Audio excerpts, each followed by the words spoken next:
วัสดีจ้าเพื่อนๆพี่ๆน้องๆทุกคนเลยจ้าสำหรับคลิปนี้มีภาพบรรยากาศที่สวยงามเป็นธรรมชาติมาฝากพี่น้องจ้า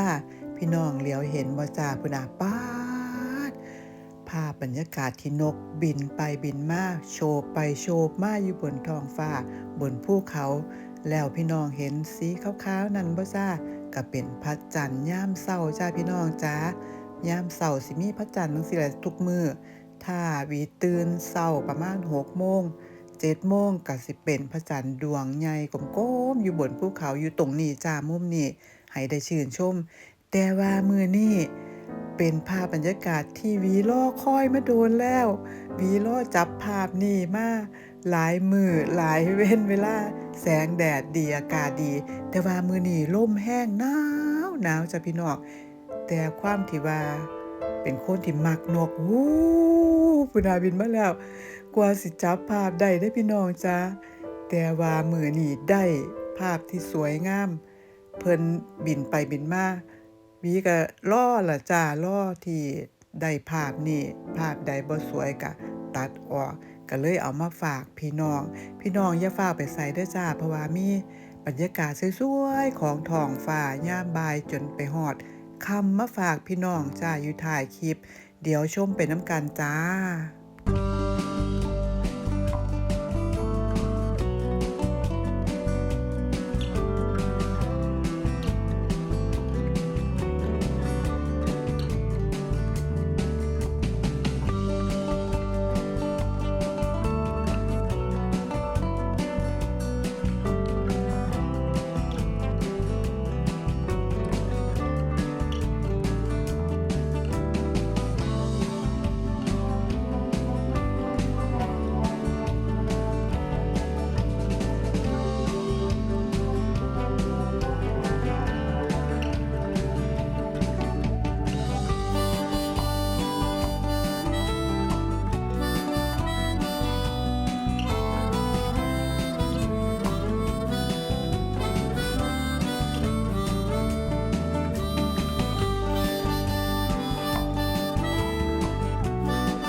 จ้าพี่น้องจ้าวีหวังว่าพี่น้องสิมักบรรยากาศได้ชมนกเนาะจ้าตอนนี้กะมาชมบรรยากาศทะเลสาบแต่กับพ่อมีนกให้ได้ชื่นชมแล้ววีกะเก็บภาพบรรยากาศที่สวยงามของท้องฟ้ามาฝากพี่น้องจ้าพระอาทิตย์ตกทะเลแล้วก็ท้องฟ้าสีสวยแล้วก็หิมะเกาะตามโขดหินตามหมู่บ้านริมทะเลสาบจ้าพี่น้องจ้าเป็นบรรยากาศที่สวยงามแล้วก็มีนกมาบินโชว์อีกจ้าให้เราได้ชื่นชม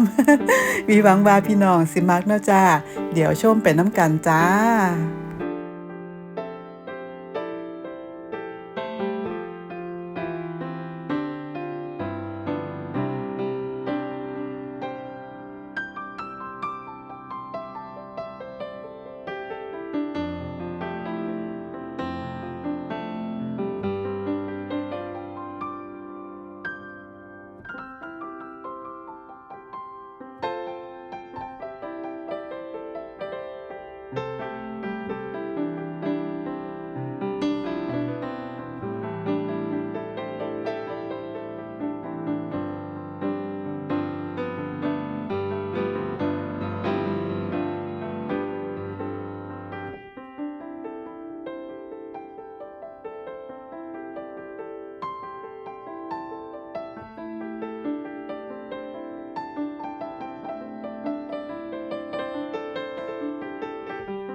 จ้าพี่น้องจ้าสำหรับคลิปนี้ก็ได้เมิดเวลาลงแล้ว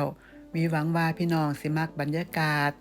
ธรรมชาติของนกน้อยที่นับบ่ถ้วนมาบินให้ได้ชื่นชมวีหวังว่าพี่น้องสิได้ผ่อนคลายกับภาพทีวีภาพพี่น้องมาชมเนาะจ้ากับภาพบรรยากาศของท้องฟ้าสีสวยตั้งแต่ยามบ่ายจนฮอดยามค่ำนี่ละจ้าวีขอบคุณหลายๆด้วยจ้าพี่น้องที่เขามารับชมรับฟังขอบคุณทุกกำลังแรงใจขอบคุณทุกการติดตามวีขอให้เพื่อนๆพี่ๆน้องมีความสุขหลายสุขภาพร่างกายแข็งแรงคิดสิ่งใดก็ขอให้ได้สมหวังสมปรารถนาทุกประการลำรวยๆทุกคนนะจ้าพี่น้องจ้าอย่าลืมดูแลสุขภาพด้วยจ้าสวัสดีจ้า